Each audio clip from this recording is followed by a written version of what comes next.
Happy Empire Day, Galaxies, or Remembrance Day for those rebels in the audience. But yeah, it's once again that time for our June 2025 development updates, which also includes the start of one of our seasonal events, Empire Day and Remembrance Day. So let's just get straight into the development update here, starting off with the Empire Day and Remembrance Day specifics. So the events are back on. The propaganda quests, the crafting quest, entertainer quest, and the main quest for each faction are activated once again. The quests given by Mara Jade and Wedge do have new posters at the end, so you get new rewards out of those. And there are also new badges to get, and the statues in both locations give unique rewards as well. We'll go over some of those rewards later. I do also want to add that for Empire Day and Remembrance Day, there are community events going on. So that includes a mystery Find the Lost Exar mural, fishing events back and others. If you want more information on those, though, I would check the SWG Legends forum itself for more event information to follow along with that. Moving straight into bug fixes, there is a good list of fixes here that I encourage you all to check out. There's nothing specific that I want to call out from here. I do want to call out, though, that there is an update to space. Importantly, image rec missile lock-on time has been changed to 2 seconds. So for those who love their image rec missiles, keep that in mind now for when you're using them. And the Karax ship has been updated with different stats. The SWG Legends wiki has already been updated with these stats by a community member, so thank you very much for doing that. Some items have been adjusted. Specifically, I want to call out 2 points here. Point number 1, the Circa CZ-25B rifle from the Marauder theme park has its wooden stock texture enhanced. Specifically, it looks like the wooden stock is a little bit lighter, which shows you more details of the stock more readily. I think it looks great. Thank you very much. And the second one is that the AT-AT heads that were in the game previously have lost their combined feature, so you cannot use them to assemble the AT-AT house deed. However, new AT-AT heads purchased from the Flashpoint token vendor are combinable.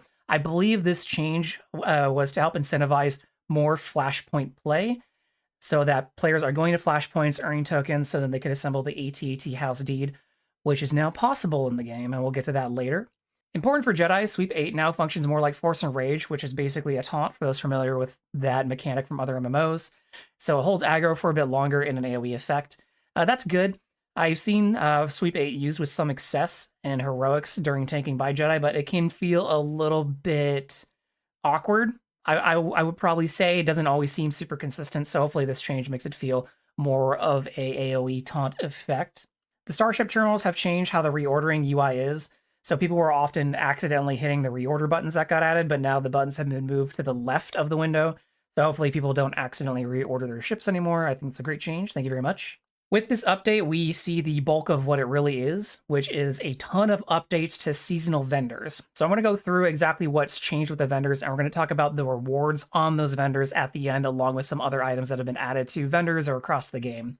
So the first one is that some vendors have now become seasonal vendors, meaning that their item stock will rotate throughout the year. So first is the Bespin HoloNet Arena vendor in the Underground Cantina. This is that PvE Horde Wave Mode arena. It has 4 seasons. So in each season, there will be a different listing of items on the vendor. Again, we'll go over those later of what's on there right now. We have no idea what's on the other 3 seasons. The Flashpoint vendors have turned into 3 seasons, so trimesters. So there's trimester tokens for each one of those seasons that can only be earned within that season. So you can't go earn Flashpoint tokens now and then spend them in trimester 1. It's currently trimester 2. You're going to get trimester 2 tokens, and those can only be spent, it seems like, during trimester 2. So again, keep that in mind when you're going to go check out the Flashpoint vendor. Similarly, the Battlefield vendor also has 3 seasons broken up into trimester, but it uses a Series 2 tokens. If you have any of the previous Battlefield tokens, they can be converted to Series 2 at a specific ratio. I think it was like 3-to-1 or something. So if you have any of those stocked up, you can trade them over. So unlike the Flashpoint vendor, the Battlefield tokens you earn throughout the year can be spent in any trimester, but the stock is slightly different. So 3 seasonal vendors, all slightly different from one another.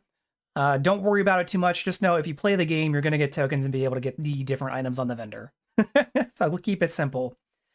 The Hoth vendor, so the Battle of Echo base vendor, which is the NPCs inside the Aurelia Guildhall, have 4 new items. We'll talk about those later. The Deep Space vendor has also gotten 4 new items. The Legends Traveling vendor, aka Urabar, it's a Mon Calamari that moves around with each server update and has a rotating stock of items based on his location. Has 7 new items. There are 2 currently on his stock from what I looked at when he was in Tyrena, so I'll show what those are later. The gratification vendor on Verney Island has 6 new items. They're not rotational. I'll show what I think they are later. Some of the items that have been added are returning items. Some of them are brand new items. And there's a few cases where, honestly, I just don't remember what was there, and the wiki didn't fill any memory blanks for me. So I'll do my best to go over those later. The heroic vendor has had 2 items added. Same with the Galactic Civil War vendor regarding some stimulants. We'll talk about those later. The Galactic Civil War vendors have also had some other new items added to it, which we could see down here under big ticket vendor items. So things that staff really wants you to see, which includes 9 vehicles, 3 different structures, 4 armor sets, 5 new weapons, specifically the Flashpoint vendor, and that amounts to a total of around 160 items they've added. Again, we'll go over what is currently out there now later. Let's talk about the season dates, though, for the seasonal vendors. We can see spring, summer, fall, winter, and then the trimester seasons for Flashpoint and Battle here. So if you ever have a question about what's on the vendor when for either the 4-season vendors or the trimester vendors, there you go. There's a great list right here. Next, we had some Senate resolutions in place that are in theme. So again, purchasable officer stims are available on the Galactic Civil War tokens, which are the tokens earned from doing city invasions. The Battlefield vendor and heroic vendors, we'll talk about those later. Battle-worn Galactic Marine armor and Rebel Spec Ops armor have been added to the game, both battle-worn variants, and they're also wearable for all species, so very cool. Imperial Spec Ops Shock Trooper armor is on the Battlefield vendor now. Spec Ops Scout Trooper armor is now on the Flashpoint vendor. Talk about those more later as well. The LAT gunship has been added as well, again in parts. And then we have some new weapons, some final factional variants that have been also added to the Flashpoint vendor. The Battlefield invite system has been updated to be a little bit better of a user experience, so that's nice. And then importantly, since people are going to be doing Flashpoints a lot now, the spawn weighting of which Flashpoint shows up has been changed. So this is the list of Flashpoint updates. If there's nothing in parentheses afterwards, that means nothing has changed about it. But some of them, like the Verney Island Flashpoint, has reduced their chance of spawning. And then some of them have had a heightened chance of spawning, like the Forest Fortress Flashpoint. And then some of them have been just re-added to the potential Flashpoints, which we can see down here at the bottom of the list. All right, so those are all the development updates. I know that seems kind of short, but that's because there's a ton of items to talk about. So let's move away from the desk and over to the items themselves, as I have organized a bunch of images for us to go over to see some of the stock. So starting with the Battlefield token vendors, we can see that the Armored Dewback is now available on both of them for 180 Battlefield tokens. The Armored Dewback statue works like the Fractal statue that can be looted from the Avatar hard mode instance, where you can either put it down as furniture in your house, or you can use it to convert a mount into an armored version of that. So specifically, you would take a Dewback mount and make it an Armored Dewback. That's a ton of Battlefield tokens, but maybe one day I'll get it. It's something that I've always wanted to see come back and get. So I guess I gotta get into more Battlefield. Also on the Battlefield token vendors, there are new dummies. So there's one for the Rebel side, one for the Imperial side. The Rebel one is a Rebel General, while the Imperial one is a Royal Guard target dummy. So more things that work as decorations, or if you just want different target dummies, there are more options there. They're each worth 260 tokens. This cool painting has been added to the Imperial Battlefield token vendor. I think it's called the Price of Victory, and it is worth 125 tokens.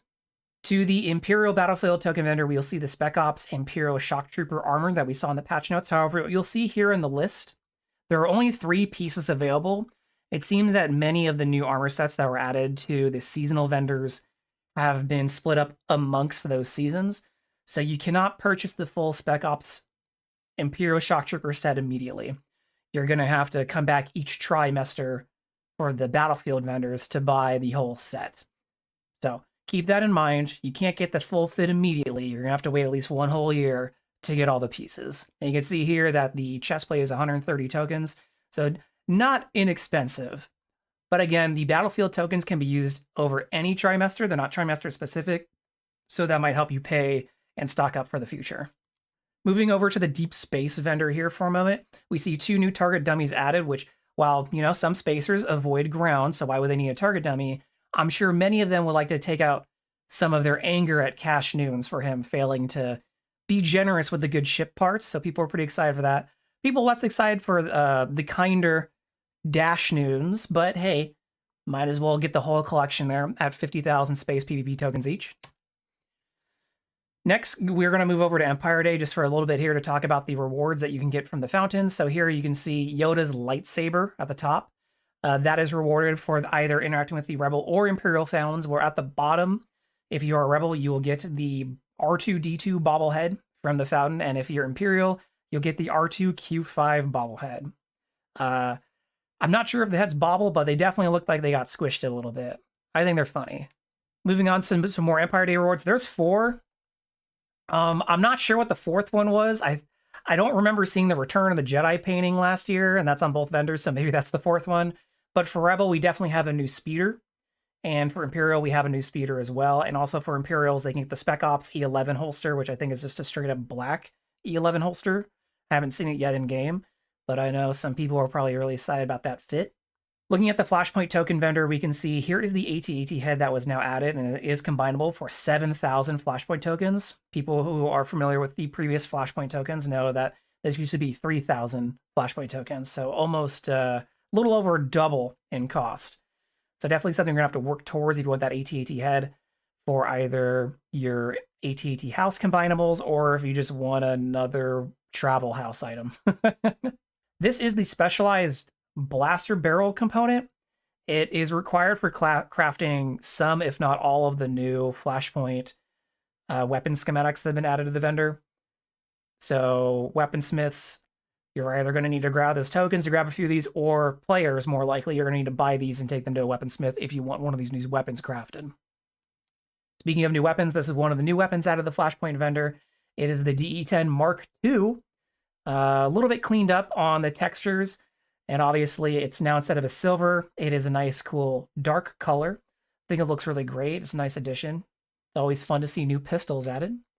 Also on the Flashpoint vendor, we have some decorative items. So the food cart in the upper left, the canister in the upper right, and the painting trooper in the bottom right are available for both factions. However, for Imperials, you also can buy the Admiral Zell in the bottom left there, which just fill out your entire Imperial swag with all of the Imperial commanding officers. Moving on over to the Rebel Flashpoint Trimester 2, we can see 3 armor pieces available here for the Rebel infantry armor, so that's also been split up across the trimester, so that's kind of like the armor set that's mirroring. Also, I only see 1 Desert Trooper armor chest plate right now in the vendor, so the rest of the armor for the Rebel Desert set is probably split up as well. Just want to throw that up there for a reference point. On the Imperial Flashpoint token vendor, we do see the Imperial Storm Commando armor, which there's 4 pieces up there right now, but it's also split across the trimesters, it seems. So again, you're going to need to wait some time to get that full set. Added to multiple vendors, there are GCW boost items. These are items that you can purchase for an amount of tokens that will increase your GCW points earned for an hour. There's one on the HoloNet, Battlefield, and then Flashpoint vendor down there at the bottom.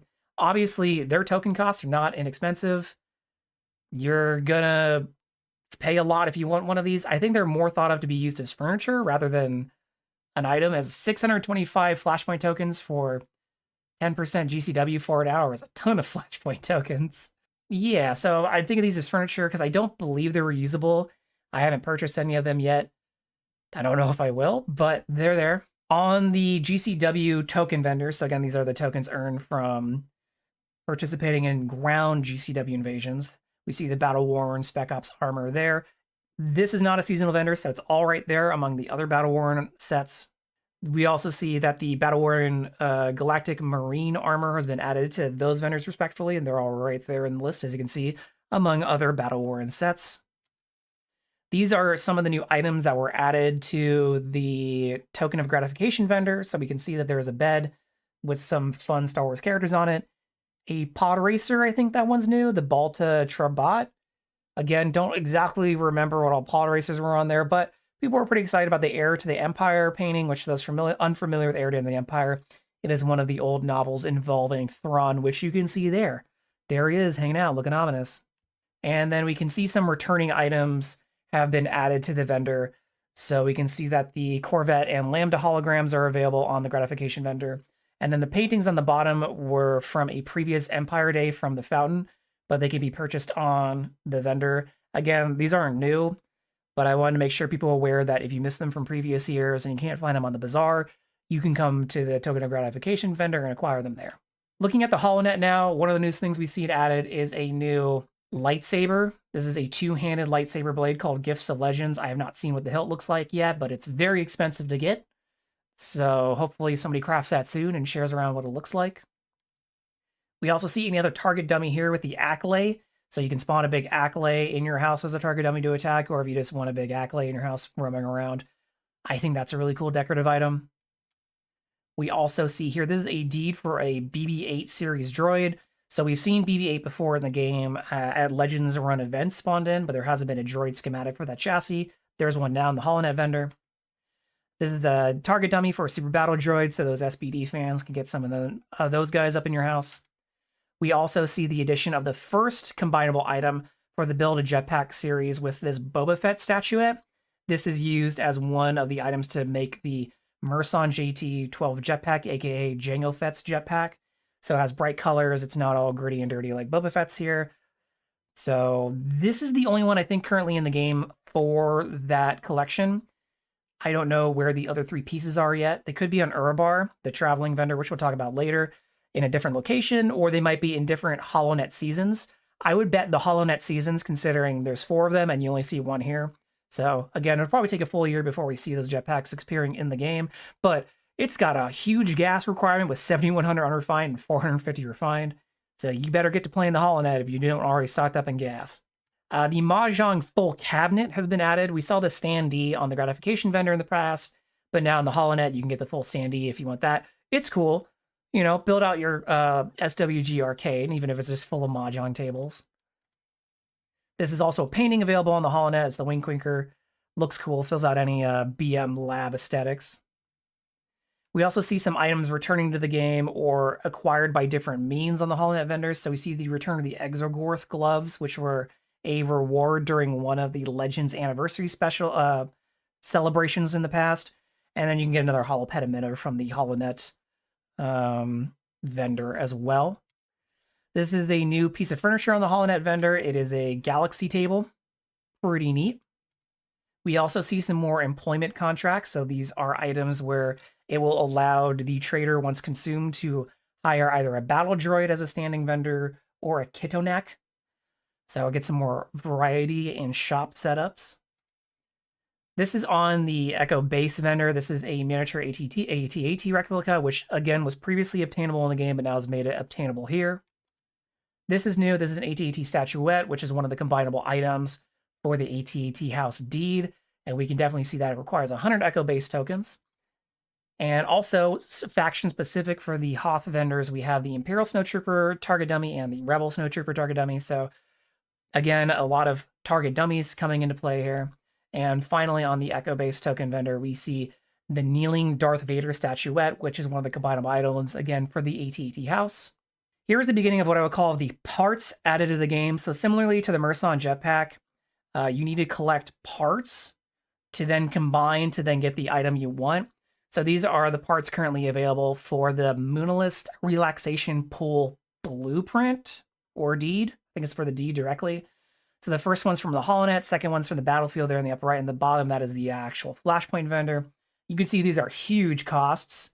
Well over 7,000 unrefined gas total for HoloNet, 300 Battlefield tokens, and then 30,000 Flashpoint tokens. So this house D is going to take a bit of work and cost to get to. Continuing on this notion, we see 3 parts added for the LAAT speeder, so the LAT. We see the X-Wing wing on the Battlefield token vendor for 300 tokens. We see the blueprint on the Flashpoint vendor for 30,000. And then we see on the Deep Space vendor, the TIE canopy. So again, we don't know where the 4th one is yet. It's likely either on Urabar, who has to move to a different location on server reset, or potentially in a different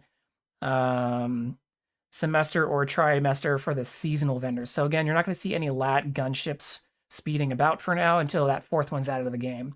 These are also very high cost again, so might take a bit of work to get any of these parts. Here we see a collection of many different speeder and pod racer parts. On the left, we see 3 HoloNet ones. On the right, we see a Battlefield, a Flashpoint, and one on the gratification vendor for a pod racer. And then bottom is that traveling vendor or a bar that I mentioned earlier. This is what he had in Tyrena that was unique, which was the Genosian speeder part and the pod racer part. So again, people are going to be checking that traveling vendor a lot to see other parts or items that may show up on it. And again, you're going to have to come back and look at different seasons of the HoloNet vendors and the PvP vendors to see what's there. The gratification vendor doesn't change by season. They'll add some items during special events like the Tarkin painting during Empire Day, but I think the pod racer part shouldn't be going anywhere. So, all right, now it's time to talk about the stims that got added to some of the vendors. So Tactical Serums G and Field Stim Packs G got added to the Battlefield, GCW token, and Heroics vendors respectively. The way these work is they work exactly the same as the stim packs that officers can call in at level 90. However, these will survive in your inventory for 24 hours. The buff on use is the same duration, so 15 minutes per use, and you do have a limited use count, so it's not unlimited uses. You can see the token cost here with Battlefield, Tactical, and Field costing 1 token each. The GCW tokens costing 75 tokens each. And then the Heroic ones costing 1 Octa Min and 1 Droid Factory. So in total, you're going to be spending 2 Battlefield tokens, 150 GCW tokens, again from Invasions, and then 2 different Heroic tokens for these. Personally, I'm not going to be using any of these. I think those costs for what you get are not worth it.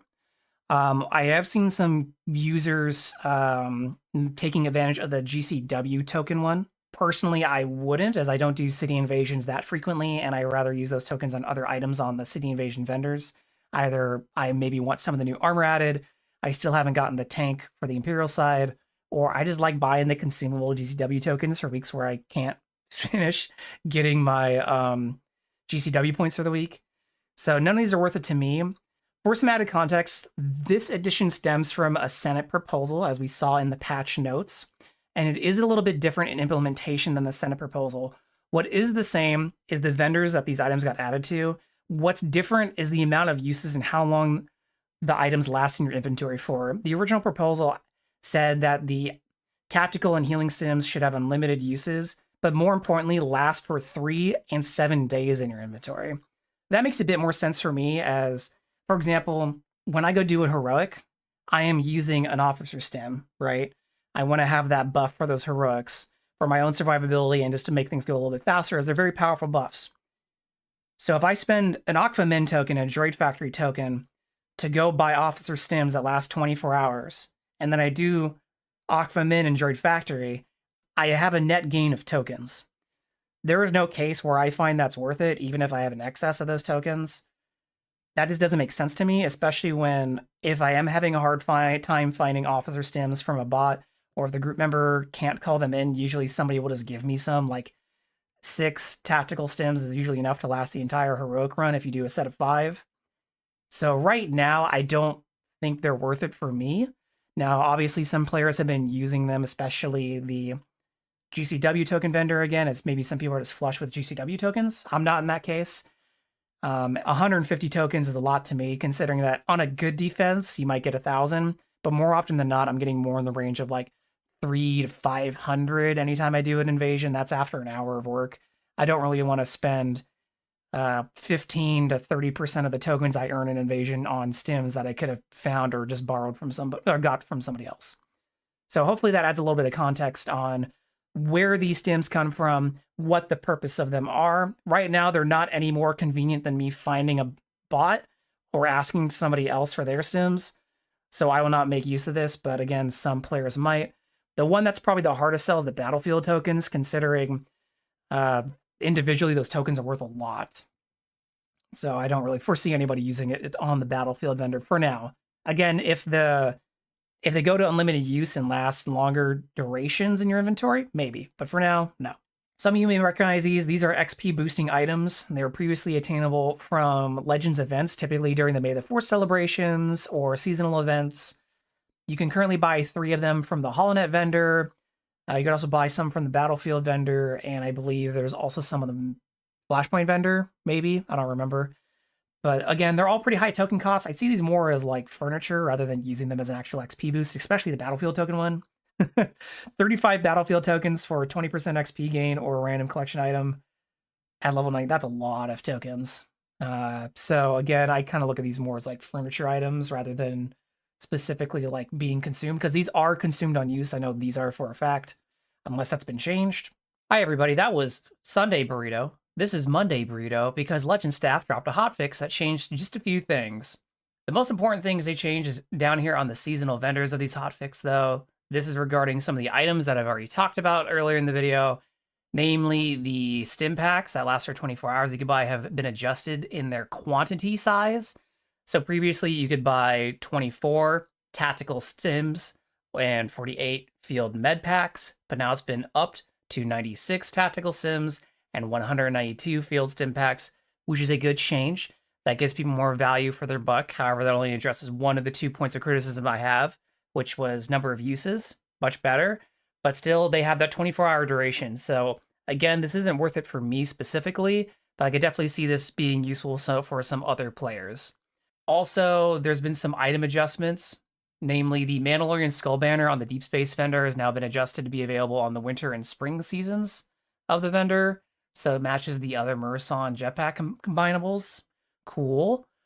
And also, there could have been some other item availability tweaked on the Flashpoint Battlefield vendors, but I'm not exactly sure what may or may not be there now. There may be some new things on there, and there may be some old things returning, and there may be some things that were on there that aren't on there currently. I guess you just have to log in to find out, because I'm having trouble keeping track of all the changes with the items. But yeah, this is a nice patch, and shoutouts to fixing all the small stuff, like bizarre string errors and some things showing up as no trays they shouldn't have. All right, that's everything about the June 2025 development updates and the new Empire Day and Remembrance Day editions. Hope that got you excited for the seasonal event, as well as participating in Battlefields, Flashpoints, HoloNet, or whatever new item you want on whatever vendor. Personally, I'm really looking forward to the Pride Month event that's being hosted by Legends, as well as maybe participating in some of the pop-up events that happen throughout Empire Day. Let me know in the comments what you are looking forward to most, and what items that you saw from this large roster of items that were added that really appeal to you and that you're going to be working towards in the future. Other than that, stay hungry, Galaxy.